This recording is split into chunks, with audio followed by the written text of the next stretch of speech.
খাইলেও পেটের ভিতরে গিয়ে আস্থা থাকে না ফসে। তো দুনিয়াতে যা খাবেন যা পান করবেন তা হইল ফসা। আর এই জন্য সেই ফসা জিনিস খাইয়া, অস্থায়ী জিনিস খাইয়া যেই বডি হয়, যেই দেহ হয়, সেটাও অস্থায়ী এবং ফসা। পরকালে যা খাবে, জান্নাতে যা পান করবে, সবকিছু হলো স্থায়ী। এই জন্য যৌবনটা হবে স্থায়ী, সৌন্দর্য বডির স্ট্রাকচার হবে স্থায়ী। যেই যৌবন আল্লাহ দান করে দিবেন, সেই যৌবন লক্ষ হুরপুরি পরমা সুন্দরী বিশ্ব সুন্দরীদের সাথে শত হাজার লক্ষ কোটি বার মিলামিশা করার পরেও যৌবন শক্তি হারাবে না। এমন শক্তি আল্লাহ দান করে দিবেন, এটা স্থায়ী যৌবন, স্থায়ী জীবন। এই জন্য আল্লাহ পাক সংক্ষেপে বলেন, وَإِنَّ الدَّارَ الْآخِرَةَ لَهِيَ الْحَيَوَانُ।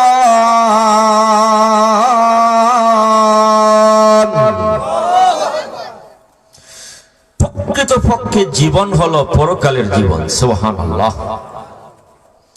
এই জন্য বন্ধুগণ শুনুন, আল্লাহ নবীজিকে আল্লাহ পাক রব্বুল আলামিন জিবরিল আমিন আলাইহিস সালামের মাধ্যমে প্রস্তাব দিয়েছেন, ওগো নবীজি, উহুদ পাহাড় 18 কিলোমিটার এলাকা জুড়ে সমস্ত উহুদ পাহাড় আল্লাহ স্বর্ণ বানাইয়া দিবেন। আপনার গরিবী জীবন, অভাবের জীবন থাকবে না গো। ওগো নবীজি, উহুদ পাহাড় যদি পুরাটা স্বর্ণ বানাইয়া দেন, আপনি কি গ্রহণ করবেন? না না, আমি গ্রহণ করব না, আমি গরিবী জীবন চাই। জোরে জোরে বলেন সুবহানাল্লাহ। উহুদ পাহাড়ের পাশ দিয়ে বিশ্ব নবী রাহমাতুল লিল আলামিন উহুদ পাহাড়ের কাছ দিয়ে গা ঘেঁষে ঘেঁষে যাইতেছেন গো। উহুদ পাহাড় সালাম দিচ্ছে। সুবহানাল্লাহ। উহুদ পাহাড় ডাকে বলে, ওগো সাইয়্যিদুল কাউনাইন তাজদারে মদিনা দিগঙ্গসে আমিনা রাহমাতুল লিল আলামিন, আল্লাহ আমাকে অনুমতি দিয়েছেন, আমি পুরাটা সোনার পাহাড় হয়ে যাব। আমি ইট পাথরের পাহাড় থাকবো না গো, আমি বালুর কণা থাকবো না। আল্লাহ আমাকে অনুমতি দিয়েছেন, আমি পুরাটা স্বর্ণে পরিণত হয়ে যাব। আমি স্বর্ণে পরিণত হয়ে আমার এই ক্ষণস্থায়ী জীবন আপনার 2 কদমের নিচে উৎসর্গ করে দিয়েছি। ওগো নবীজি, আমার জীবন আপনার 2 কদমের নিচে আমি ছেড়ে দিলাম, উপসর্গ করে দিলাম। আপনি কি আমি সুন্দরী পাহাড় আল্লাহ যদি স্বর্ণ বাস্তবে বানাইয়া দেন, আপনি কি আপনার 2 কদমের নিচে আমাকে গ্রহণ করবেন? আল্লাহর নবী উত্তরে বলেন, ওরে পাহাড় শোনো রে, তুমি আমাকে ভালোবাসো, তোমার প্রেমের প্রস্তাব আমি গ্রহণ করলাম।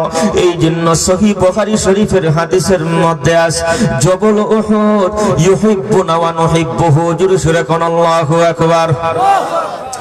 সহিহ বুখারী শরীফের ভিতরে একটা কঠিন হাদিস রয়েছে। আল্লাহ নবী বলেন, উহুদ পাহাড় আমাকে ভালোবাসে, আমিও উহুদ পাহাড়কে ভালোবাসি। সুবহানাল্লাহ। কেউ কয় না হুজুর, উহুদ পাহাড়ের কোন চোখ নাই, মুখ নাই, জবান নাই, হাত নাই, পাও নাই, অন্তর নাই গো। উহুদ পাহাড় কি দিয়ে নবীজিকে ভালোবাসে? উহুদ পাহাড়ের তো চক্ষু নাই। নবীজির সৌন্দর্য মানুষ দেখলো, পাহাড় কেমনে নবীজির সৌন্দর্য দেখে পাগল হয়? প্রশ্ন আসেনি না নাই? অথচ সহিহ বুখারী শরীফের হাদিস ছাত্র ছাত্রীদেরকে আমরা পড়াই। আল্লাহু আকবার কাও। কিন্তু আল্লাহ নবী বলেন, ও উহুদ পাহাড় ইউহিব্বুনা ওয়া নুহিব্বুহু, বিশ্ব নবী বলেন উহুদ পাহাড় আমাদেরকে ভালোবাসে, আমরা উহুদ পাহাড়কে ভালোবাসি রে। উহুদ পাহাড় আমাকে প্রেমময় মনে করে, আমিও উহুদ পাহাড়কে প্রেমময় মনে করি রে। ওরে আমার আদরের সাহাবীগণ, উহুদ পাহাড় আমাকে ভালোবাসে, আমিও তাকে ভালোবাসি। এই ভালোবাসার আদান প্রদান কিভাবে হলো গো? উহুদ পাহাড়ের তো অন্তর নাই, চক্ষু নাই। উহুদ পাহাড় নবীজির সৌন্দর্য কি কিভাবে দেখলো? এই হাদিসের ব্যাখ্যায় উলামায়ে মুহাদ্দিসিন হাদিসের ব্যাখ্যার নিচে লেখেন, ও বন্ধুগণ শুনুন, হযরতে জুলাইখা ইউসুফ আলাইহিস সালামের চেহারার সৌন্দর্য দেখে পাগল হয়ে গেছে। অবশ্যই পাগল হওয়ার কথা গো। ইউসুফ নবীজিকে আল্লাহ দুই জাহানের তামাম জাহানের অর্ধেক সৌন্দর্য ইউসুফ আলাইহিস সালামকে দিয়েছেন, কিন্তু এই সৌন্দর্যের কারণে ওই জুলাইখা শুধুমাত্র পাগল হলো। একজন যুবতী, একজন সুন্দরী যুবতী আর একজন যুবক সুন্দর যুবককে দেখলে পাগল হইতে পারে। এখনো যদি কোনো সুন্দরী কোনো সুন্দর ছেলে দেখে একদম পাগল পারা হয়ে যায়। জোরে সুরে চিৎকার দিয়ে বলেন ঠিক না বেঠিক? উলামায়ে কেরাম বলতেছেন, সুন্দরী যদি কোন সুন্দর পুরুষ দেখেই পাগল হয়ে যায়, এটা কোনো আশ্চর্যের বিষয় নয়। ইউসুফ নবীর সৌন্দর্য দেখে জুলাইখা পাগল হয়েছে, কিন্তু পাহাড় পর্বত পাগল হয় নাই, গাছপালা পাগল হয় নাই, কুকুর ছাগল পাগল হয় নাই, জঙ্গলার হরিণ বাঘ বাঘিনী পাগল হয় নাই। আমার নবীর সৌন্দর্য দেখে তামাম পৃথিবীর সব কিছু পাগল ছিল। ও শুধুমাত্র জীব জানোয়ার, শুধুমাত্র পশু পঙ্খী নয়, জঙ্গলের ভিতরে সেই হিংস্র প্রাণীগুলো শুধুমাত্র নয়, এমনকি ইট পাথর উহুদ পাহাড়ের মতো পাথরের পাহাড়, ওই পাহাড় পর্যন্ত নবীজির দরবারে ভালোবাসার প্রস্তাব দিয়েছে। ইনসাফের আদালতে সমঝাইলাম, আপনারা একটা বিচার করেন, সুন্দরী মেয়ে সুন্দর যুবক দেখে পাগল হইছে, এটা তেমন আশ্চর্যের কিছুই নয়। কথা বুঝেন না? দেখি কথা বুঝেন না? কিন্তু পাহাড়, যেই পাহাড়ের চোখ নাই, যেই পাহাড়ের কোনো মুখ নাই, জবান নাই, অন্তর নাই, কোনো কিছু বুঝে না, আমার নবীজিকে বলতেছে উহিব্বুকা, ওগো নবীজি আমি আপনাকে অত্যন্ত ভালোবাসি, আমি এই জীবন আপনার দুই কদমের নিচে আমি দিয়ে দিলাম, উপসর্গ করে দিয়ে দিলাম। আমার নবী ডাক দিয়ে বলতেছে, ওরে উহুদ পাহাড় শুনো, আল্লাহ রাব্বুল আলামিন যদি তামাম উহুদ পাহাড়কে যদি তোর মতো তামাম পাহাড়কে যদি স্বর্ণ বানাইয়া দেয়, আমার কদমের নিচে 3 রাত কাটাইতে পারবে না। ইল্লা কুলতু হা কাজা হা কাজা হা কাজা। নবীজি বলতেছেন 3 রাতের ভিতরে তোর মতো সোনার পাহাড় আমার উম্মতের গরিব গরিব গোরাবাদেরকে বন্টন করে শেষ করে দিব। তোর মতো পাহাড় আমি রাখতাম না, বাগ বন্টন করে শেষ করে দেব, কারণ আমি প্রতিজ্ঞা করেছি দুনিয়ায় গরিব হিসেবে থাকবো আমি। কেন? এবং শুধুমাত্র এই দুনিয়াতেও নয়, নবীজি দোয়া করছেন, সহিহ বুখারীর হাদিসে আছে রে, আল্লাহুম্মা হশুরনি ফি জুমরাতিল মাসাকিন। আল্লাহু আকবার। আল্লাহ নবী বলেন, আল্লাহুম্মা হশুরনি ফি জুমরাতিল মাসাকিন। আল্লাহু আকবার। ও বন্ধুগণ শুনুন, আমার মতো কত পাগল তামাম পৃথিবীর ভিতরে যত নবীর পাগল আছে রে, সবাই নবীর আল্লাহর দরবারে দোয়া করতেছে, ওগো মাবুদ আমাকে নবীজির সঙ্গে হাসর করাইয়া দিও, আমাকে ফুলসিরাত নবীজির সঙ্গে পার করাইয়া দিও। আল্লাহ গো, হাসরের ময়দানে নবীজির প্যান্ডালের নিচে আল্লাহ গো যাতে হাসর করতে পারি, নবীজির সঙ্গে যাতে হাসর হয়, আল্লাহ তুমি আমাকে কবুল আর মঞ্জুর করে দাও। ও বাবা গণ বন্ধুগণ শুনুন, তামাম পৃথিবীর ভিতরে যত ওলি আব্দাল রয়েছে সবাই কিন্তু এই দোয়াটা করতেছে, কিন্তু কথা হলো রে ভাই, ওলি আব্দালের দোয়া কবুল হইতেও পারে নাও হইতে পারে, আমার মতো কত আলিমের দোয়া কবুল হইতেও পারে নাও হতে পারে, আপনার মতো একজন মুসল্লির দোয়া কবুল হতেও পারে নাও হতে পারে, দুদিকে সম্ভাবনা রয়েছে। কিন্তু নবীগণের দোয়া, ইমামুল মুরসালিন খাতামুন নবীর রাহমাতুল লিল আলামিনের দোয়া আল্লাহর আদালতে ডাইরেক্ট কবুল আর মঞ্জুর হয়ে গেছে। কথা মানেননি না? মানেন না? ওয়াল দিয়ে কান।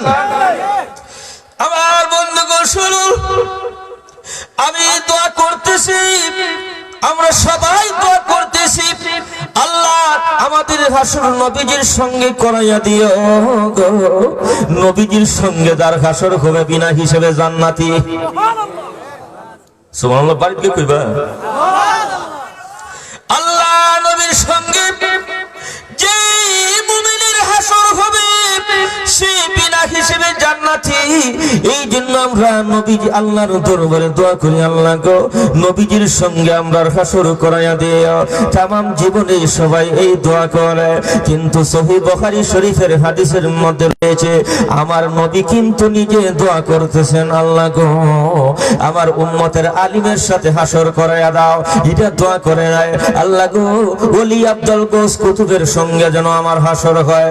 এটা দোয়া করে নাই মন্ত্রী মিনিস্টার আমির উমারা রাজাদি রাজ সম্রাট মহা সম্রাটদের সঙ্গে হাসর করাইয়া দিও। এটাও দোয়া করে নাই, নবী দোয়া করছে আল্লাহুম্মা হাশরনি ফি জুমরাতিল মাসাকিন। আল্লাহু আকবার। আল্লাহ নবী দোয়া করে দিয়েছেন, ও প্রভু আমার হাসর যাতে আমার উম্মতের গরিব মিসকিন এতিম কাঙ্গাল হত দরিদ্র ঘর নাই বাড়ি নাই গো এমন গরিবদের সাথে আমি বিশ্ব নবীর হাসর করাইয়া দিও। ও গরিবের দোষরূপ ঘর নাই বাড়ি নাই আসেনি না নাই? ও মুসলমান আওয়াজ দেওয়া আসেনি না নাই? রাস্তাঘাটে ভিক্ষা করে ঘর নাই বাড়ি নাই, কিন্তু কালিমা আছে, নামাজ আছে, রোজা আছে, শুধুমাত্র দৈহিক ইবাদত তার উপর মাল নাই, যাকাত ফরজ হবে না, মাল নাই হজ ফরজ হবে না, মাল নাই সদকায়ে ফিতর ওয়াজিব হবে না, মাল নাই কুরবানি ওয়াজিব হবে না, ধন নাই সম্পদ নাই তার হিসাবও নাই, মানলে মানো নাইলে নাই, কিচ্ছু নাই, তো বেটার হিসাব আছে নাকি? গমে হেছে না দারে মে গমে হেছে না দারে গমে হেছে না দারে মে গমে হেছে না দারে দস্তারে না দারে মে গমে ফেছে না ধারে দস্তারে না দারে মে গমে ফেছে না দারে। আল্লাহু আকবার। খাও আমার ফাকরিওই নাই, আমি হিনমুখিদা হেসানোর চিন্তাও নাই, আমার কোনো চিন্তা নাই, সম্পদ নাই, সম্পদের হিসাব নাই। এই জন্য আল্লাহ নবী আলাইহিস সালাতু ওয়াস সালাম লক্ষ্য করেন নিজে দোয়া করছে, আল্লাহ যার সম্পদ নাই হত দরিদ্র মিসকিন এর সাথে আমার হাসর করাইয়া দিও। এখন কথা বুঝেন, আমরাও দোয়া করি, আপনারাও দোয়া করেন, কবুল হওয়ার 100% সিওরিটি আছে, কথা বলেন, কিন্তু নবীর দোয়া আওয়াজ আওয়াজ আওয়াজ আওয়াজ নবীর দোয়া কবুল হওয়ার 100% গ্যারান্টি আছে না? না। এই কথা যদি বিশ্বাস হয় তাহলে কার হাসর নবীর সঙ্গে হবে, নবীর সঙ্গে কার হাসর হবে, এই কথার প্রশ্নের জবাব 100% সিওরিটি গ্যারান্টি দিয়ে বলা যায়, ফকির কাঙ্গাল এতিম মিসকিনদের সাথে নবীর হাসর হবে। নবীর হাসর, নবীর সাথে হাসর হবে। এই উম্মতের গরিবদের যদি ঈমান থাকে, নামাজ আর রোজা মাত্র দুইটা জিনিস যদি আদায় করতে পারে ঈমানের পর, আর কোনো আমলের প্রয়োজন নাই, ধন সম্পদ নাই, বেটার হিসাব নাই, নবীজি দোয়া কইরা কবুল করায় গেছেন আল্লাহর দরবারে, গরিব কুরাবার হাসর নবীর সাথে হবে। অতএব গরিবের কপাল, কিচ্ছু বুঝছেন না কেউ? শুরু শুরু এখন আল্লাহু আকবার। গরিবের কপাল খুলছে না খুলছে না? শুধুমাত্র ইমানটার আমলটা যদি মজবুত থাকে, জীবনে কোনোদিন আকাম কুকাম করছে না, খালি নামাজ আর রোজাটা পড়ে কলিমার সাথে মওত হয়, খোদার কসম তার হাসর নবীর ফেন্ডালে নিছে। তাইলে গরিব হইয়া খুশি না বেজা? শুরু শুরু এখন খুশি না বেজা? সহিহ বুখারী শরীফের এক হাদিস আমি আপনাদের সামনে সনদ সহ তিলাওয়াত করছি, কথা বাড়াইয়া লাভ নাই, সময়ের পুঁজি কম, সময়ের পুঁজি কম। হাদিসটা যদি আমি পড়ি সনদ সহ, তে আমরা সবাই ছাত্র হইব। সহিহ বুখারী শরীফের ছাত্র হইয়া লাভ না ক্ষতি? কেমনে লাভটা? মন্ত্রী যদি আয় গেঞ্জি দেয় আর 500 টাকাও দেয়, আমি তো বাবা দুনিয়ার সম্পদশালী না, গেঞ্জি আর 500 টাকা দিতাম, আসছেন নবীজির পাগল হইয়া, কথা বলেন ঠিক না? কোরআনের পাগল হয়ে আসছেন, এখন আমাদের হাতে যে সম্পদ আছে এটাও আমরা বিলি করতে হবে। আমরা এখানে যারা আছি সহিহ বুখারী শরীফ গিয়া আচ্ছা উস্তাদের সামনে পড়ার কোনো তৌফিক হবে না, আমি সনদ সহ পড়ব, মন লাগাইয়া শুনবেন। 2 মিনিটের জন্য আল্লাহ দেখতেছে আপনারা যে সহিহ বুখারীর ছাত্র, গিয়া পড়ার নসিব হইব। ছাত্র যারা আছে এর একটা আশা আছে, আমরা আল্লাহর নবীর কিতাব, নবী বলছেন কিতাবটা আমার কিতাব, নবীর কিতাব ডাইরেক্ট উস্তাদের কাছে পড়বো আশা আছে। কিন্তু আপনারা তো অন্য কেউ ই আশা, গরিব রে যদি 500 টাকা দেয় খুশি, আমরা যারা হাদিস পড়তে পারতাম না একটা হাদিস যদি শোনায় দিই খুশি না ভেসা। ওয়া বিসনাদিল মুত্তাসিল মিন্না ইলাল ইমামিল হাফিজিল হুজ্জাতি আমিরিল মুমিনিনা ফিল হাদিসি আবি আব্দুল্লাহ মুহাম্মদ ইবনে ইসমাঈল ইবনে ইব্রাহিম ইবনুল মুগীরা ইবনুল বারদিস বাতিল জুফিল ইয়ামানিল বুখারী রাহিমাহুল্লাহু তাআলা ওয়া নাফা'ানাল্লাহু বিউলুমিহি ওয়া ফুয়ুদিহি আমিন يا رب العالمين آمين بولن قال الإمام الموصوف حدثنا قتيبة بن سعيد قال حدثنا منصور عن جرير قال حدثنا جرير عن منصور عن إبراهيم عن الأسود عن عائشة الصديقة رضي الله تعالى عنها وعنه قالت ما شبه آل محمد صلى الله عليه وسلم منذ قدم المدينة من طعام البر 3 ليال تباعا حتى قبض النبي সাল্লাল্লাহু আলাইহি ওয়াসাল্লাম। সবাই দরুদ পড়েন সাল্লাল্লাহু আলাইহি ওয়াসাল্লাম। আল্লাহর নবীর স্ত্রী হযরত আয়েশা সিদ্দিকা রাদিয়াল্লাহু তাআলা আনহা বলে গো মা সাবিগা আলু মুহাম্মাদিন সাল্লাল্লাহু আলাইহি ওয়াসাল্লাম, নবীজির পরিবার পেট ভরে খাইতে পারে নাই। আল্লাহু আকবার কান। হযরত আয়েশা সিদ্দিকা বলেন ও উম্মতের দলস্বরূপ মা সাবিগা আলু মুহাম্মাদিন সাল্লাল্লাহু আলাইহি ওয়াসাল্লাম মুনযু কাদিমাল মাদিনাতা, মক্কা ছেড়ে যখন নবীজি মদিনার মধ্যে যখন হিজরত করেছেন, এই হিজরত করার পরে গো আমার নবীজি মদিনার জিন্দেগি 10 বছর পরিপূর্ণ কাটাইলেন। হযরত আয়েশা সিদ্দিকা বলেন মদিনার মধ্যে হিজরত করে আসার পরে গো এই পর্যন্ত কোনদিন একাধারে 3 রাত সালাসা লায়ালিন তিবাগা, একাধারে 3 রাত পর্যন্ত মিন তাআমিল বুররে রুটি দিয়া পেট ভরে একাধারে 3 রাত্র পর্যন্ত খাইতে পারে নাই। হযরত আয়েশা সিদ্দিকা বলেন এটা কোন বাংলা বই, বাংলা কোন নাট্য বই এবং উপন্যাস থেকে বলতেছি না রে ভাই, সরাসরি সহিহ বুখারী শরীফের হাদিস। হযরত আম্মা জান আয়েশা সিদ্দিকা রাদিয়াল্লাহু আনহা বলেন যতদিন পর্যন্ত মদিনায় আগমন করেছি এর ভিতরে 10 বছরের জিন্দেগির ভিতরে রুটি দিয়া পেট ভরে একাধারে 3 রাত পর্যন্ত খাইতে পারি নাই। পেট ভইরা একাধারে 3 রাত খাইতে পারছি। সুবহানাল্লাহ কও। এক রাত খাইছি পেট ভইরা রুটি, পরের রাত উপাস, এরপরে 2 রাত খাইছি, এরপরের রাত উপাস, একাধারে সালাসা লায়ালিন তিবাগা ধারাবাহিক ভাবে একাধারে 3 রাত পেট ভইরা খাওয়া নসিব হইছে না। মুনযু কাদিমাল মাদিনাতা, মদিনায় আসার পর পুরাটা 10 বছর। সুবহানাল্লাহ। পুরা কয় বছর? হাত্তা কুবিজান নবী সাল্লাল্লাহু আলাইহি ওয়াসাল্লাম, আল্লাহর নবীজির ইন্তেকাল পর্যন্ত। সুজুর সুরে কোন আল্লাহু আকবার। আমার বন্ধুগণ এবার বলুন এই বাংলাদেশের ভিতরে আর বেশি দূরে যাওয়ার দরকার নাই রে ভাই। এই বাংলাদেশের নতুন বাজার, এই বানিয়াচুঙ্গের নতুন বাজার এলাকা কত হত দরিদ্র ফকির কাঙ্গাল রয়েছে, তাকে আপনি প্রশ্ন করবেন একাধারে 3 রাত কি উপবাস কাটাইছো, একাধারে 3 রাত তুমি পেট ভরে খাইতে পারো নাই, এই ধরনের কোনদিন গেছেনি না গেছে না? সে বলবে না কখনো যায় নাই। একাধারে 1 মাস পর্যন্ত পেট ভইরা খাই, কথা কয় না? কোন ফকিরেও বর্তমান যুগের কোন ফকির ওই কথা বলতে পারবে না একাধারে 3 রাত পেট ভরে খাইছি না। অথচ সহিহ বুখারী শরীফের হাদিসে আছে নবীজির স্ত্রী বলতেছেন নবীজির লাইফ, পারিবারিক লাইফটা কেমন ছিল, পারিবারিক জীবনটা কেমন ছিল, একাধারে 3 রাত পেট ভরে খাওয়ার তৌফিক হয় না।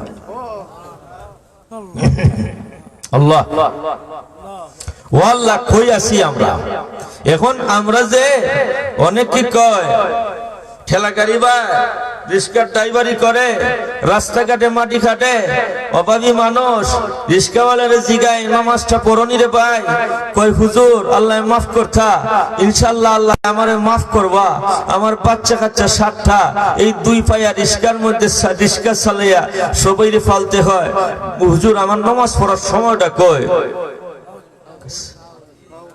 আসেনি না নাই? অথচ নবী ই রিস্কাওয়ালায় একাধারে 3 রাত পেট পয়রা খাইছে না, ই 4-5 বছরের ভিতরে কইতে পারতো না, মাসকে মাস সারা পেট পয়রা খাইয়া ফিট পয়রা ঘুমায়। জুরি সুরা ঠিক না ঠিক? তাইলে গরিবে যে আল্লাহর আদালতে বলবে যে আমি গরিব হওয়ার কারণে আল্লাহর নাম নিছি না, আমি গরিব হওয়ার কারণে আমি রিক্সা বাই, ঠেলা গাড়ি বাই, আমি রাস্তাঘাটে মাটি খাটি, ই আল্লাহর কাছে জব দেওয়ার কোন সুযোগ আল্লাহর নবী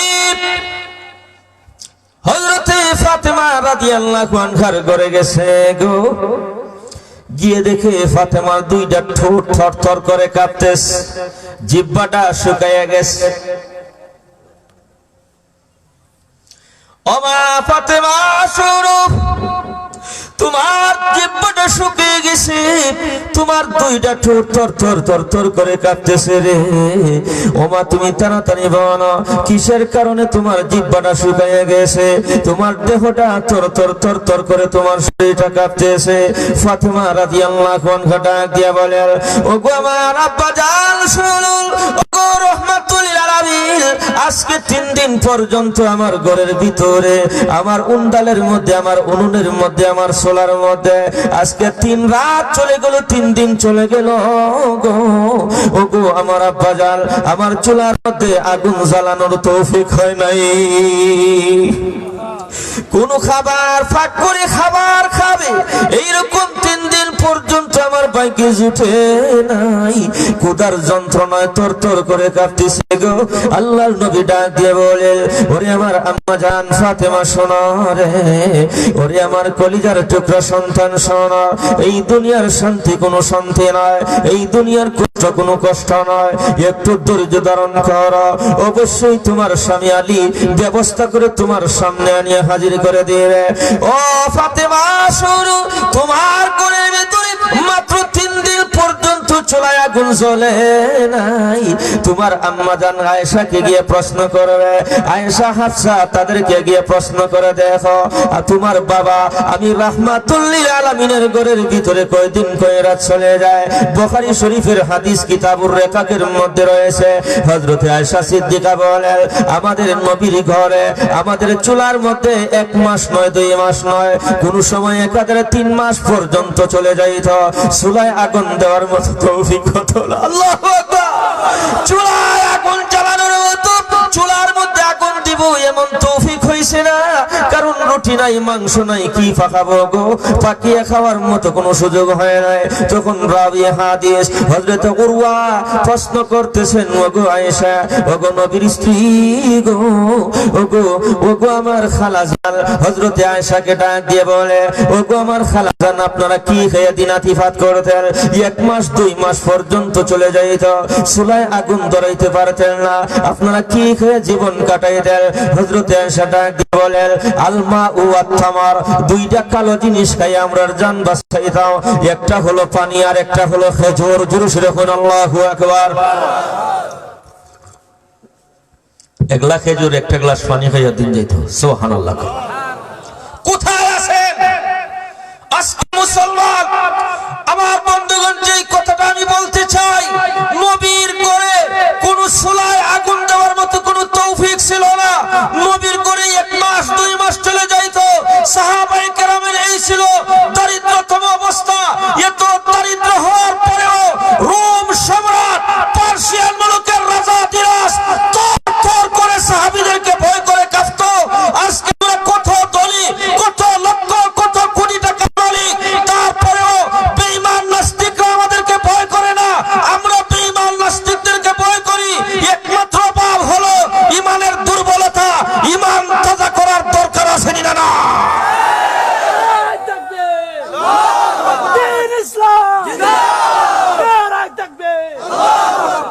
অস্ত্রের ক্ষমতা নাই, আমাদের টাকা নাই, আমাদের পয়সা নাই। আমরা ইন্ডিয়ার সাথে লাগলে, ইন্ডিয়া এত বড় মহারাষ্ট্র, তাদের সাথে যুদ্ধ আমরা কিভাবে করব? আমাদের মরণাস্ত্র নাই, আমাদের ক্ষেপণাস্ত্র নাই। নবীর পরিবারে 2 মাস 3 মাস পর্যন্ত আগুন জ্বলত না, তারপরেও গজওয়ে বদরে বিজয় লাভ করেছে, উহুদের যুদ্ধের পরবর্তী সময় বিজয় লাভ করেছে, খন্দকের যুদ্ধে বিজয় লাভ করেছে। কোন বেঈমান নাস্তিক নবীর সঙ্গীদের সামনে যুদ্ধ করে পারে নাই। এত দরিদ্র, তারপরেও নবীর যুগ থেকে এখন লক্ষ কোটি গুণে আমরা ধনী সম্পদশালী আছি। আওয়াজ তুলে কোন ঠিক না ঠিক? ফাতেমা একটু ধৈর্য ধর, তোমার বাবা তো ফেটে পাথর বাঁধে। সুবহানাল্লাহ। তুমি তো পাথর বাঁধো নাই, তোমার বাবা তো পাথরও বাঁধে মাঝে মাঝে। জোরে সোরে কোন আল্লাহু আকবার।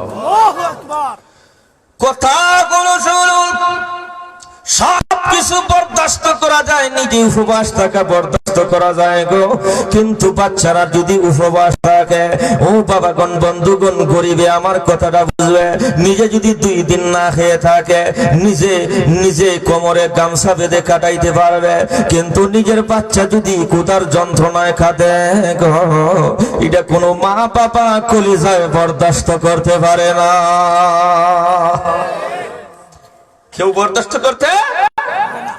আল্লাহ নবী পেটে, নিজে পেট মুবারকের মধ্যে ঠান্ডা পাথর বেঁধে কাঠায় নবীজি বরদাস্ত করতে পারছে গো, কিন্তু ফাতেমার ঠোঁট মুবারক, ফাতেমার 2 ঠোঁট তরতর করে কাঁপতেছে, জিহ্বাটা তরতর করে কাঁপতেছে। নবীজি বরদাস্ত করতে পারে নাই। নবীজিও তো একজন বাবা, কিছু বুঝেন না? ফাতেমা একটু ধৈর্য ধরো দেখি। নবীজি অন্তহীন প্রান্ত, মরু প্রান্ত আরবের, বাংলাদেশের মধ্যে তো সুন্দর পরিবেশ না। বাংলাদেশ তো air condition. This is our country is the air condition. দুরুশনে কন্ডিক না বেঠি? বাংলাদেশ তো এয়ার কন্ডিশন, নাতিতুষ্ণ, বেশি গরমও নয়, বেশি শীতও নয়। শীত কারে কয়? জান আইসল্যান্ড, কানাডা দেশের নাম ওই আইসল্যান্ড। আইস মানে ঠান্ডা, বরফ। সেই দেশে গিয়া দেখেন শীত কারে কয়, আর সৌদি আরবে এসে দেখেন গরম কারে কয়। জেরুজালেম ঠিক না? ফজরের রক্ত, ফজরের নামাজ পড়তে বাইরেছি আব্দুল আজিজ টাওয়ার, এদিকে গিয়া ফজরের নামাজ পড়বো না, ওই যে মেরিডিয়ান মক্কা, হাজির সাহেব কেউ আসেননি কেন? আসেননি? মেরিডিয়ান মক্কা টাওয়ারও আমার সিট পড়ছে, তো এই টাওয়ার থেকে নিচে নামছি, একদম কাছে, বাদশার বাড়ির কাছে। ফজরের নামাজ পড়বো, রোডর কাতার আসতে আসতে দেখি আমার বিল্ডিং এর নিচে চলে আসছে। ফজরের নামাজ তাড়াতাড়ি দৌড় দিয়ে বাইরেছি, তো এখন মুসল্লাও আনি নাই, রোডে আল্লাহু আকবার দাঁড়াইছি। ফজরের অর্থে রোডের মধ্যে সিজদা দিতে পারি নাই, কপাল ফুরে যাইতেছে। সুবহান। সারা রাত্রে কি ঠান্ডা হয়েছে, এখনো গরম। আল্লাহু আকবার খাও। গরম কারে কয়? মদিনায় গিয়া যে মক্কায় যান, সৌদিতে যান, বাংলাদেশ তো this is the air condition. বলেন ঠিক না? আল্লাহ নবী ওই এত উত্তপ্ত দেশের ভিতরে, অন্তহীন প্রান্ত, মরুভূমির মাঝখানে আল্লাহর নবী দৌড়াইতেছেন, হাঁটতেছেন। হায়রে, কোনো টাকা উপার্জন করা যায় কিনা, কোনো খাবার দ্রব্য উপার্জন করে আমার মেয়েটা আজকে 3 দিন পর্যন্ত পেটে কোনো খাবার নাই, ক্ষুধার যন্ত্রণায় থর করে কাঁপতেছে। আল্লাহ নবী গিয়ে দেখুন বিরাট পবিত্র সুন্দর খেজুরের বাগান। ওই খেজুরের বাগানের মালিক কোনো মুসলমান নয়, একজন ইহুদি বাগানের মধ্যে পরিচর্যার কাজ করে। আল্লাহর নবী ইহুদিকে ডাক দিয়ে বলেন, ও ইহুদি ভাই, আমার কলিজার টুকরা সন্তান ফাতেমা বড় ক্ষুধার্ত অবস্থায় আছে, আমি তোমার বাগানে কিছু সময় কাজ করতেও তৈরি আছি, তুমি কি দিবে বেতন নির্ধারণ করে দাও, আমি তোমার বাগানের মধ্যে কিছু সময় তোমার কাজের মধ্যে সহায়তা করব, আমি তোমার বাগানের মধ্যে কিছু সময় কাজ করব গো। ইহুদি ডাক দিয়ে বলতেছে, হে আব্দুল্লাহর ছেলে মুহাম্মদ, চিৎকার দিয়ে কোন নাউজুবিল্লাহ। তারা এইভাবে নবীজিরে ডাকত, হে আব্দুল্লাহর ছেলে, শুনো, আমার বাগানের ভিতরে একটা কুয়া আছে, সেই কূপের নলকূপের একটা কুয়া আছে, গভীর একটা কুয়া কূপ। এই কূপের ভিতর থেকে বালতি দিয়ে পানি টান দিয়ে তুলবে রে, খেজুর গাছের গোড়ায় গোড়ায় ঢেলে দিবে। এক একটা বালতি যখন উঠাবে, এক একটা বালতির বিনিময়ে তোমাকে গাছের 3টা খেজুর দিব রে। এক একটা বালতির বিনিময়ে বেতন দিব 3টা গাছের 3টা খেজুর, গাছের গাছ ফাটনা 3টা খেজুর দিব, এটাই বেতন। নবীজি বল ঠিক আছে দাও, কিছু সময় আমার মেয়েটার মুখে নিয়ে কয়েকটা খেজুর ওই দিই। সুবহানাল্লাহ, কলজাটা ছিঁড়ে যায় না, মাথে না দেখে এরা দে বলতে দে, পানি উঠেছে 1 2 3 4 5 6 7 8 9 বালতি উঠানোর পর রশি ছিঁড়ে গেছে। নবীজি তো আমাদের দেশের খামলারা মালিকের সামনে এক জাত কাম করে, মালিক করলে আরেক জাত, মাথে না তো কাজ অন্যের কাজ করলে। নবী তো বালতি উঠাইতেছে একবারে ফুল বইরে, আর বালতি ছিঁড়ে গেছে, বালতি ছিঁড়ে কুয়ার গভীরে আটকে গেছে। এমনি গাল মন্দ ইচ্ছা মতো নবীজিকে বেয়াদবি করছে, চিৎকার দিয়ে বলুন নাউজুবিল্লাহ। শুধু তাই নয়, নবীজির গাল মুবারকে থাপ্পড় কষাইয়া দিছে, নাউজুবিল্লাহ। নবী আলাইহিস সালাম বলে, তোমার রশিদ জমির দাঁত দিয়ে কামড়াইয়া ছিঁড়ি নাই মিয়া, আমার সঙ্গে তুমি কঠিন বেয়াদবি করেছ। তোমার বাগানে কাজ যা করার করছি, 9 বালতি পানি উঠাইছি, 3 নং 27টা খেজুর হয়েছে, বেতন দাও, বেতন দাও। আর তোমার জন্য দোয়া করে দিলাম, আল্লাহ যেন তোমাকে হেদায়েত দান করে দেয়। এটাই আমার আলোচনার বিষয়। ইন্নাকা লাআলা খুলুকিন আযীম।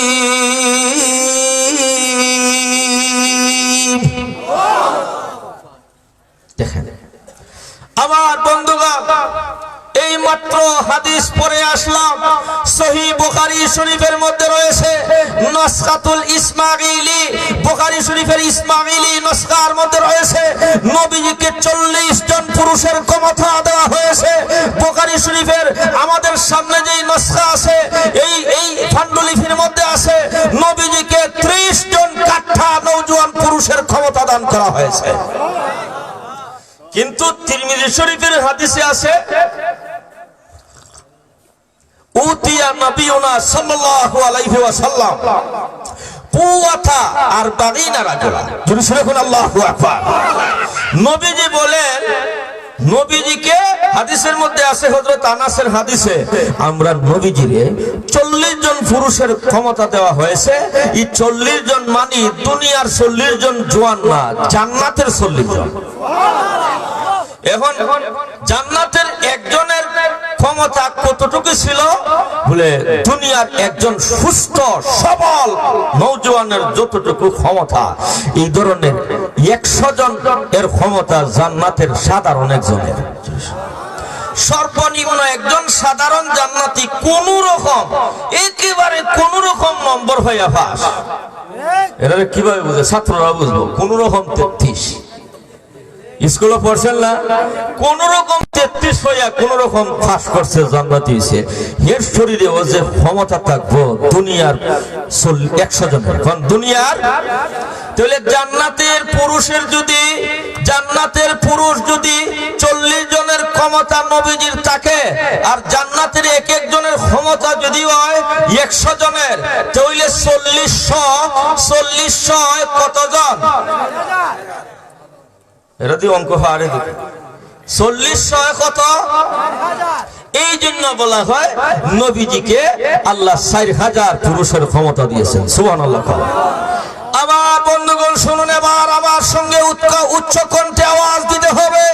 নবীজিকে ইহুদির বাচ্চা যখন গালে থাপ্পড় দিয়েছে, গাল মন্দ করেছে, তার জবাবে নবীজি কোনো গাল মন্দ করে নাই, গালি গালাজ করে নাই, থাপ্পড় দিয়েছে, থাপ্পড়ের জবাবে কোনো থাপ্পড় দেয় নাই।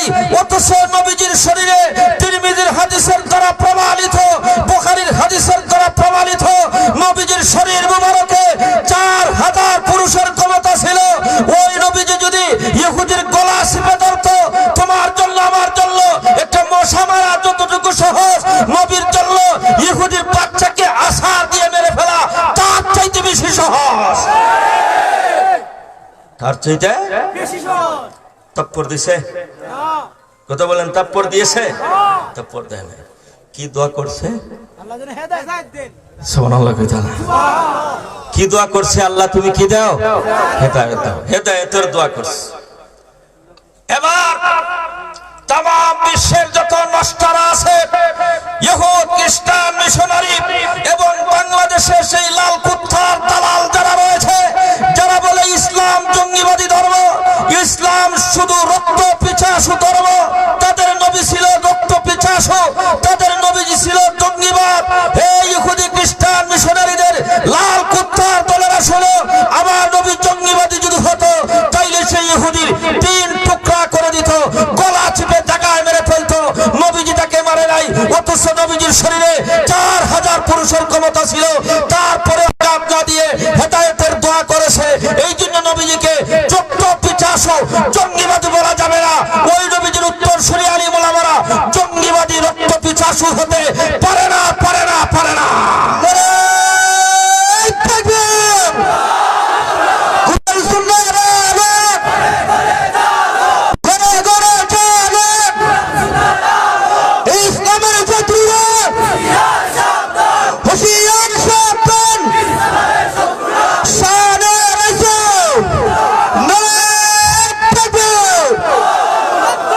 আমরা ওই নবীর উম্মত, আমরা আদর্শ শিখেছি। আমরা যে কোনো কথা থেকে জুতা উঠানো আর গালি দেওয়া এটা আমাদের অভ্যাস নয়। শুনুন, সামনের দিকে আসে। নবীজির গালে তাপ্পর দিয়েছে। নবীজির চেহারা ছিল আকাশের চাঁদের চাইতে বেশি সুন্দর, চকচক করত। সুবহানাল্লাহ। এই জন্য তিরমিজি এবং বাইহাকির হাদিসের মধ্যে আছে, কাফিররা যখন কোন দুষ্কৃতিকারী পাঠাইতো, সন্ত্রাসী পাঠাইতো নবীজিকে হত্যা করার জন্য, যেই নৌজওয়ানকে পাঠাইতো তাকে শিখিয়ে দিত, সামনের দিকে যাইস না, পিছনের দিকে দিয়ে যাইস, পিছনের দিকে যাবে, সামনের দিকে গেলে চেহারা দেখবে, মায়া লেগে যাবে, আর খাটতো না। এত সুন্দর ছিলেন নবীজি। ওই সুন্দর চেহারার মধ্যে যখন নবীজির সৌন্দর্য কইতে গেলে 1 রাইতের দরকার, এদিকে আর আগাইতেছি না, তাপ্পর দিছে, গাল মোবারকের মধ্যে একটু ছাপ পড়ে গেছে, কালো কালো দেখা যায়। নবীজি খেজুর নিয়া ফাতেমার হাতে দিলেন। ফাতেমা খুশি হইয়া ক্ষুধার্ত অবস্থায় খাইতেছে। আল্লাহ নবীজির চেহারা, গাল মুবারক এত সুন্দর, ঠক ঠক ঠক ঠক করে। ওই নবীজির গাল মুবারকের মধ্যে সজোরে ইহুদি তাপ্পর দিয়েছে, একটু হালকা চাপ দেখা যায়। ফাতেমা রাদিয়াল্লাহু আনহা চিৎকার দিয়ে বলে, ওগো আমার আব্বাজান, আপনার সঙ্গে কে বেয়াদবি করেছে? আপনার গালের মধ্যে কেন কালো দাগ দেখা যায়? তাড়াতাড়ি বলুন। নবীজি কোনো উত্তর দেয় না। হযরতে ফাতেমা চিৎকার দিয়ে কাঁদতেছে। কান্নার আওয়াজ শুনে হযরতে আলী কোথায় বাহিরে ছিল, চিৎকার দিয়ে করে ঢুকছে, ফাতেমা তোমাকে কে কি করলো, তুমি কেন কাঁদতেছো? হযরতে ফাতেমা বলে, কেন কাঁদতেছি? আব্বা জানের চেহারার দিকে চেয়ে দেখো। হযরতে আলী চেয়ে দেখে নবীজির গালের মধ্যে কি যেন দাগ দেখা যায়। তার নাম হলো হযরতে আলী। সুবহানাল্লাহ। যার উপাধি হলো আসাদুল্লাহিল গালিব। আল্লাহু আকবার। খাও। আসাদুল্লাহ, আল্লাহর সিংহ। জোরে সোরে বলেন আল্লাহু আকবার। আল গালিব, পরাজিত নয়, বিজয়ী। সুবহানাল্লাহ কইবেন না? যাকে বিজয়ী সিংহ লকব আল্লাহ রাসূল দিয়েছেন, ওই আলীর জীবনে কোনো দিন কোনো যুদ্ধে হার মানে নাই। সুবহানাল্লাহ।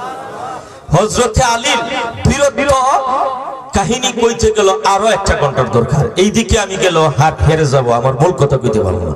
সামনের দিকে আসে। হযরতে আলী ঢুকে ওই নবীজিকে বলতেছে, ইয়া রাসূলুল্লাহ, ইয়া হাবিবাল্লাহ। ফাতেমা আমার চিৎকার দিয়ে কাঁদতেছে। ঘটনা আমি যা বুঝার বুঝে ফেলছি। সত্যই তো দেখতেছি আপনার গাল মুবারকে কিসের আঘাত দেখা যায়। আল্লাহর নবীজি কো তাড়াতাড়ি বলে দিল, কে আপনাকে আঘাত দিয়েছে? 3.5 হাত লম্বা সাদা তলোয়ার কাঁধের মধ্যে ঝুলিয়ে বলতেছে, তাড়াতাড়ি কোন বেঈমান নাস্তিক আপনার গালে আঘাত দিয়েছে, নাম ঠিকানা বলে দেন। 1 মিনিটের ভিতরে থাকে তার কল্লা জাহান্নামে পৌঁছাইয়া দিব।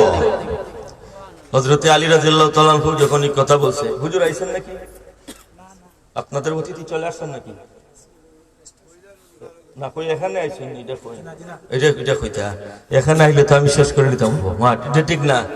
আইছেন তাই না, হনো আসেন, এখানে তো নাই। কথা বলেন। এখন শোনেন, নবীজি গো নাম ঠিকানাটা বলে দেন। আল্লাহর নবী বলে, আলী, আঘাত আমাকে একজনে দিয়েছে, তবে নাম ঠিকানা বলতে পারতেছি না। জোরে সুরে কোন আল্লাহ বলবেন। কেন বলবেন না? হযরত আলী বলে, আল্লাহর নবী গো, আপনি দুর্বল মনে করে নাম বলবেন না, হতে পারে না। আমার এই নেঙ্গা তলোয়ার, আমি তলোয়ার খামের ভিতর থেকে খুলে ফেলছি। যদি আমার তাম আরব সাম্রাজ্যের সঙ্গে, তাম পৃথিবীর বহুত্ববাদের সঙ্গে যদি লড়াই করতে হয়, আমি আলীর একটা তলোয়ার যথেষ্ট হয়ে যাবে। আজকে কোথায় গেছে তো এই তলোয়ারের হুঙ্কার? আমরা তো সেই মুসলিম জাতি। আওয়াজ তুলে বলুন, ঠিক না ঠিক? আমার বন্ধুগণ, আমি নওজোয়ান যুবক ভাইয়েরা সকলের পায়ে ধরে আমি ঘোষণা, উদাত্ত কণ্ঠে ঘোষণা দিয়ে যাচ্ছি। আমার বন্ধুগণ শুনুন, যদি ইন্ডিয়ার বহুত্ববাদের সঙ্গে, মোদির বাহিনীর সঙ্গে যদি লড়াই করতে হয়, বুকের কাঁটা রক্ত দিতে তৈরি আছি না?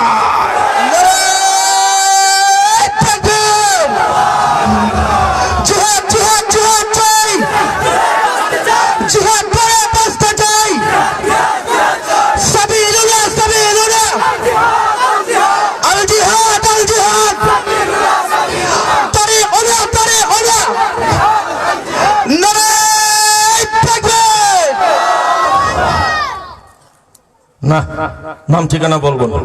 কেন বলবেন না? নবী বলেন, শোনো, নামটা বলতেছি না, একটা কারণ কোরআনে আছে। ওয়ামা আরসালনাকা ইল্লা রাহমাতাল লিল আলামিন। আল্লাহু আকবার। ওয়ালে শুনো, আল্লাহ রাব্বুল আলামিন তাম পৃথিবীতে যত নবী পাঠাইছে, আর কোন নবীজিকে রাহমাতুল লিল আলামিন বলে নাই রে। তাম পৃথিবীর ভিতরে আদম থেকে ঈসা নবী পর্যন্ত আর কোন নবীকে রাহমাতুল লিল আলামিন বলে নাই, দয়ার সাগর লকব দেয় নাই। একমাত্র দয়ার সাগর আমি বিশ্ব নবীজিকে আল্লাহ বলেছেন। দয়ার সাগরের কাজ কল্লা উড়াইয়া দেওয়া নয়, দয়ার সাগরের কাজ শুধুমাত্র কাফিরের কল্লা উড়াইয়া দেওয়া নয়, শুধুমাত্র কাফিরের কল্লা সিনে সিনে উড়াইয়া দেওয়া নয়। দয়ার সাগরের কাজ হলো কলিমা পড়াইয়া মুসলমান বানাইয়া চিরস্থায়ী জান্নাতের মালিক বানাইয়া দিবে। দয়ার সাগরের কাজ খালি কল্লা কাটা নয়। নবীজি বলেন, 1000 কাফিরের কল্লা কাইটে আসো, আর একটা কাফিরের কলিমা পড়াই আসো। আমার কাছে একটা কাফিরকে কলিমা পড়ানো 1000 কাফিরের কল্লা কাটার চাইতে উত্তম। সুবহানাল্লাহ। নবীজি আলী কয়, ফাইলায়নি, তারপর দিছে, বিয়াদবি করছে, আমি কল্লা কাটতা, উনি আমাকে অনুমতি দিচ্ছেন না, তো কি করি? হযরত আলী রাদিয়াল্লাহু কিছু বুঝে উঠতে পারতেছেন না।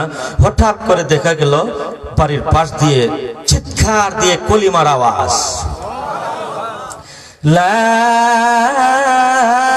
ইলাহা ইল্লাল্লাহু মুহাম্মাদুর রাসূলুল্লাহ। নবী ডাক দিয়ে কয়, আলী, যার কল্লা ফালাইবা, আচ্ছা ইতার নাম সুবহানাল্লাহ। জোরে সুরে কও। যেটার কল্লা ফালাইতা সেটা তো চলে আসছে। আলী কয়, এটা নি সেই চাচা, এটার কল্লা কাটতে যেতাম, এটাই আপনাকে বেয়াদবি করছে। নবীজি বলেন, হ্যাঁ, এখন তুমি তাকে জানতেন কথা বলতে পারবে না, সেও তোমার মতো জান্নাতি হয়ে গেছে। সুবহানাল্লাহ। আয়েশা ওই নবীজির কদমে পড়ছে। ইয়া রাসূলুল্লাহ, ইয়া হাবিবাল্লাহ, আল্লাহর নবী গো, আপনার গালে থাপ্পড় দিয়েছি। ওগো নবীজি, কালিমা পড়ে মুসলমান হয়ে গেছি গো, আল্লাহ রাব্বুল আলামিন আমাকেই ক্ষমা করবেন। আল্লাহর নবী বলেন, আল ইসলামু ইয়াহদিমু মা কানা কাবলাহু। ওরে ব্যক্তি শোনা, এই কালিমা পাঠ করেছো, কালিমার এত পাওয়ার, জীবনের পিছনের সকল গুনাহ তোমার ক্ষমা হয়ে গেছে। সুবহানাল্লাহ। নবী গো, আমার মনে সন্দেহ, তারপর যদি ইসলাম এটাও কি ক্ষমা হবে? নবীজি বলেন, এটাও ক্ষমা হয়ে গেছে। এখন কবজার মধ্যে হাত কাটা। যদি সেরে বলেন, কবজার মধ্যে কি?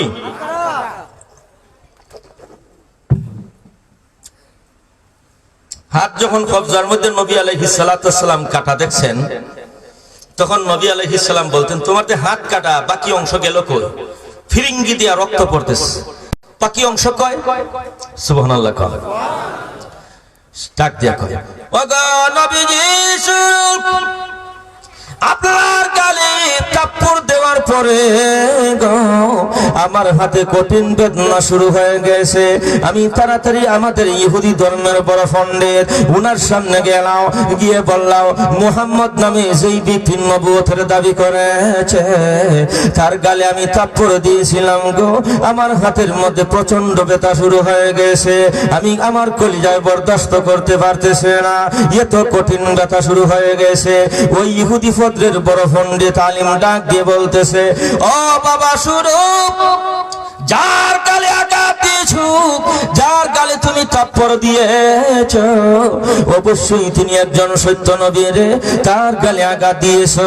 এই ব্যথা তামাম পৃথিবীর সকল মেডিসিন দিয়ে চিকিৎসা করতে পারো, এই ব্যথা তোমার কোনোদিন দূর হবে না। উনি যদি ক্ষমা করে দেয় একমাত্র তুমি সুস্থ হইতে পারবে। এমনি হাতটা কবজির মধ্যে তলোয়ার দিয়ে কেটে ফেলছি, একটা কূপ দিছি, দুই হাতটা অর্ধেক হয়ে গেছে, পরে গেছে। এখন দেখি বেদনা আছিল কবজার মধ্যে, আইছে কোনর মধ্যে। সুবহানাল্লাহ চিৎকার দিয়ে বুঝা না।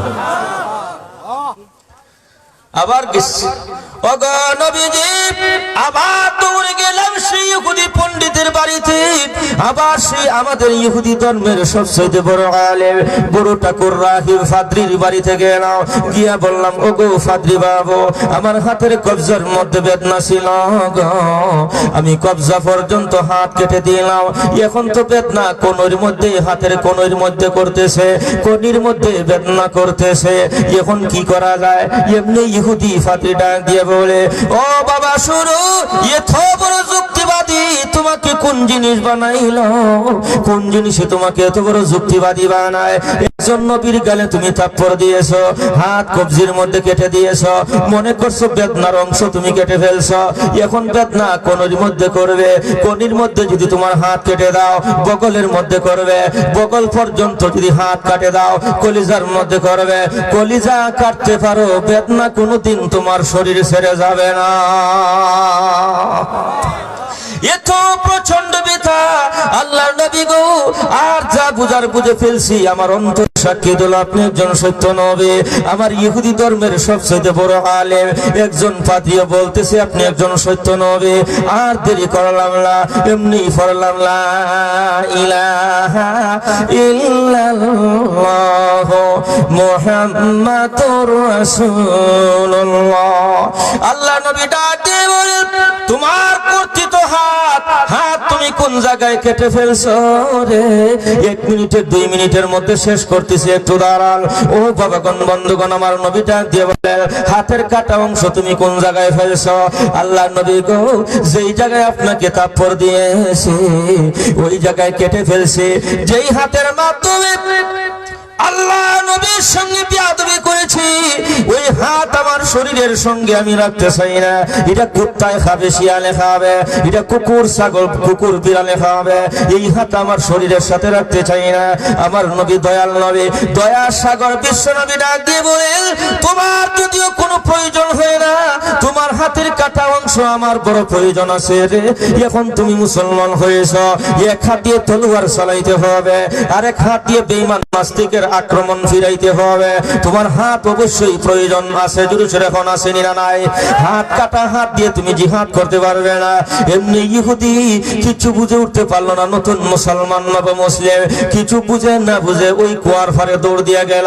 যেই কবজির মধ্যে কাটা হাতটা ছিল, কবজি পর্যন্ত কাটা, এই কাটা হাত বিশ্ব নবীর সামনে নিয়ে হাজির হয়ে গেল। আল্লাহ নবী ডাক দিয়ে বলেন, তাড়াতাড়ি তোমার সেই কাটা হাত দিয়ে দাও। আমার নবীজি কবজির সঙ্গে এই পারে সেই পারে লাগাইয়া মুখমণ্ডল থেকে তুতু মুবারক একটু যখন দিয়া যখন মালিশ করে দিলেন, মাসে করে দিলেন, চোখের পলকের সাথে সেই হাত জোড়া লাইগা গেছে। আমার বন্ধুগণ শুনুন, আল্লাহর কসম দিয়ে বলতেছি, নবীজির থুথু মুবারক, নবীজির মুখের থুথু মুবারকের মধ্যে আল্লাহ এমন অ্যান্টিবায়োটিক দিয়েছিলেন, কিয়ামতের আগ পর্যন্ত কোনো চিকিৎসা বিজ্ঞান এমন কোন অ্যান্টিবায়োটিক মেডিসিন আবিষ্কার করতে পারবে না, যেই অ্যান্টিবায়োটিক নবীজির থুথু মুবারকের মধ্যে আল্লাহ দিয়েছিলেন। এক ফলকের মধ্যে চামড়া চামড়ার সাথে, রগ রগের সাথে, হাড্ডি হাড্ডির সাথে জোড়া লাগানো, এক ফলকে কিয়ামত পর্যন্ত এমন মেডিসিন থুরি আবিষ্কার হবে না, কিন্তু নবীজির থুতুর খাতিরে 1 মিনিটের মধ্যে চামড়া চামড়ার সাথে, রগ রগের সাথে, হাড্ডি হাড্ডির সাথে জোড়া লাগছে। চিৎকার দিয়ে এখন সুবহানাল্লাহ। আল্লাহ পাক রব্বুল ইজ্জত সেই নবীর দ্বীন মজবুত করে, সুন্নাহ মজবুত করে, সুখে দুঃখে ধনী গরিব সবাই, সুখী দুঃখী সবাই নবীজির সুন্নাত সমুন্নত রেখে